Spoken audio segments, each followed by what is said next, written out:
Hi, I'm Pastor Dave with Interpreting the Times, and welcome to this week's video. Well, all the news this week, or the majority of the news this week, has to do with President Trump's travel ban. Now, what do you think about his travel ban? You know, when something like that is done, I have questions. I wonder, why would someone put something like that in place? What's the thinking behind that? And I've watched all the protests. I've seen all the people complain. But there had to be some information that we don't have or we don't understand. There had to be some reasoning behind this. So trying to dig into that and find out what's going on behind the scenes is kind of interesting. You know, there is a man named Philip Haney. Now, Philip Haney has just recently retired from the Department of Homeland Security. In fact, he was a founding member of the DHS. Of course, Department of Homeland Security was created after 9/11. So Philip Haney was also a founding member of the Passenger Analysis Unit, the PAU. Now, how many people have heard the PAU?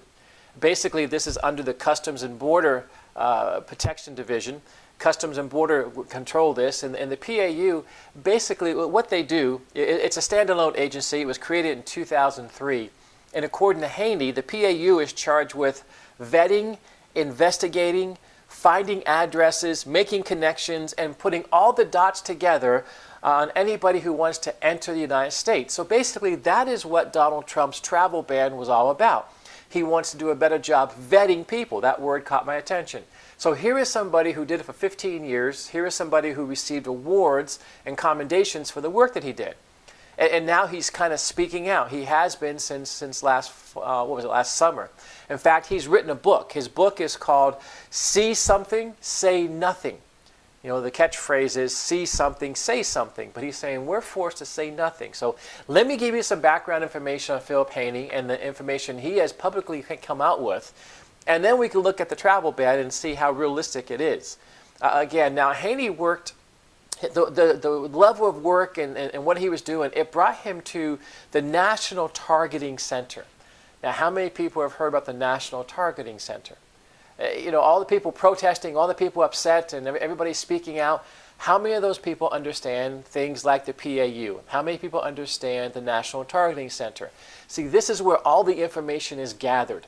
This is where everything comes together. And the National Targeting Center is where all the agencies that have anything to do with law enforcement, they compile all the data and all kind of goes there. So it's a one-stop place. So FBI, local police, federal police, whatever, Border Patrol, they can contact the National Targeting Center and get information on visas, family connections, backgrounds, on anybody they want to. So this is where Haney was, and he was in the middle of all this. Now he shares an example of what happened. Now, you may not remember when, but if I would say, remember the underwear bomber? Most people would say, oh yeah, that was at Christmas Day. There's the guy flying from, it was the Netherlands to Detroit. Excuse me. And it was a 23-year-old Nigerian Muslim. It happened on Christmas Day in 2009. And what he wanted to do, he wanted to blow up Northwestern flight, I think it was 253, and there was over 260 people, I believe, aboard that flight that Christmas Day. Well, obviously, he set the explosives off in his underwear and so on and so forth. It didn't go off, and then passengers subdued him, and he was arrested, and everybody in the world knew about it. So, you know, thank God that was a failed terrorist attack at blowing up a plane. Well, when that happened, or right after that happened, President Obama went public. And he kind of threw the intelligence community under the bus. And again, I want to read from Haney's information. He said, Obama threw the intelligence community under the bus for its failure to connect the dots. And Haney says, Obama went public, and this is what he said. He says, this was not a failure to collect intelligence. It was a failure to integrate and understand the intelligence that we already had. Now, this is an example of where Haney says, kind of gets us to the point of Trump and his ban now, because Haney says, you know, what happened was Obama said it was a failure to connect the dots. And this is December of 2009. He said, and that statement, when the president went public with that statement, the average American had no understanding the moral decline and what happened to the Department of Homeland Security, because they had the dots. They had the information. And in November of 2009, they were told to delete or modify a lot of records of people because they had a Muslim background.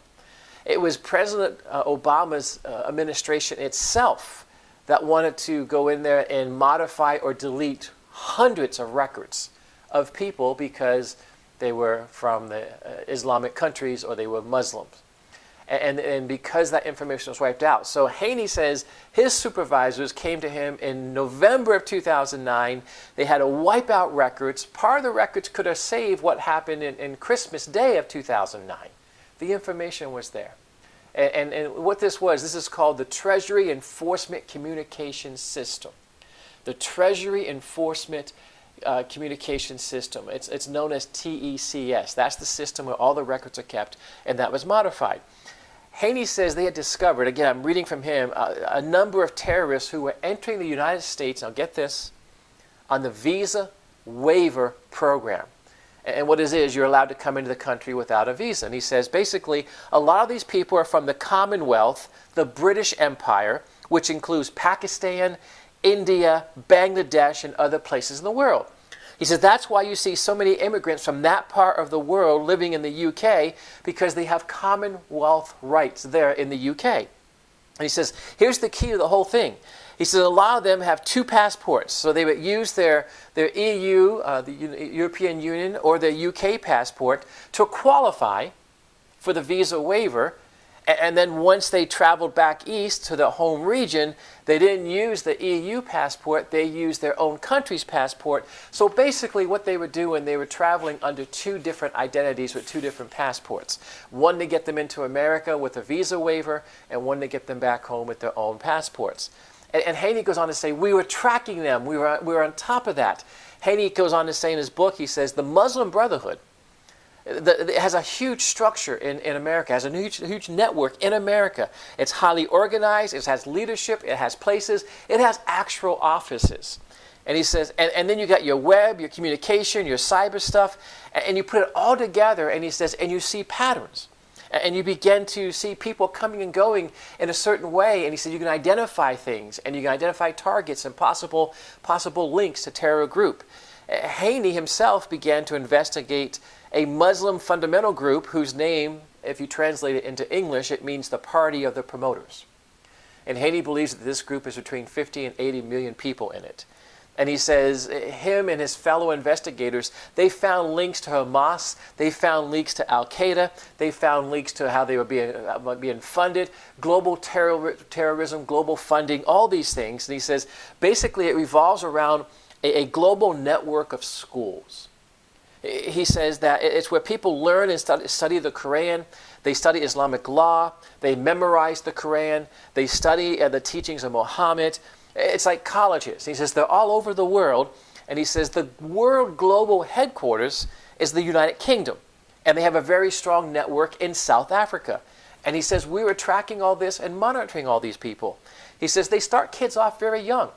He says they take them out of school and they put them in the system and they teach them the Quran, and that's all they actually learn. And then when they become 16, 17, 18 years old, about the time one is to graduate from high school, then they take them over and they put them in a program in South America, and when they graduate that, then they put them back to wherever their home country was or their home place was, and they become leaders of other ones. They begin mentoring and training other people and the things that they had learned. And he says a key there was one of those major headquarters was in San Bernardino, California. And by the time the terror attack took place in San Bernardino, Haney was already out of the Department of Homeland Security. He retired with honors. But he says, when I heard San Bernardino, the dots would have been connected. And he says, we had the information. We were told to take it out. Now, let's go back to the travel ban and conclude this video. I asked you, what did you think about the travel ban? All the protests, everybody upset. What I believe President Trump is saying is time out. Now, he has the inside information. He has the intelligence reports. If he saw this information that I just shared with you that Haney talks about very publicly, he would say, well, we need to regather all this data and put it all back into the system. How long would that take? He's saying we're going to put a hold on the visas. Well, the visa waiver program is broken. So he's saying, well, for these 7 countries, where these schools are and where these people are coming from, until we can do a better job vetting people, we're going to put a pause on having people come into the country, a travel ban. Now, with the background information, does that not make sense? If you know we were tracking them and then the information, the files were either modified or deleted, how long would it take to get that information back in? What kind of information do we need? We need family connections. We need country connections. We need, background, all the stuff that they had collected. And until we can get that, are we really a safer country? So with what President Trump is doing, now he's not coming out publicly, he's not throwing Obama under the bus, he's not saying we had it all and that prior administration took all the information out. He's not pointing fingers.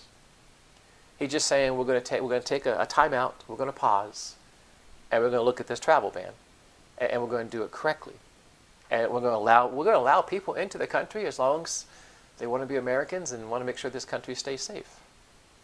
Now, when you have the background information, how do you feel about President Trump's travel ban? Hey, that's the video for this week. Hope I gave you something to think about. Again, my name is Pastor Dave. The ministry is called Interpreting the Times. If you are seeing this for the first time, want to know more about that, if you Google it, it's all one word, interpretingthetimes.com. Look forward to being back with you again next week. God bless you.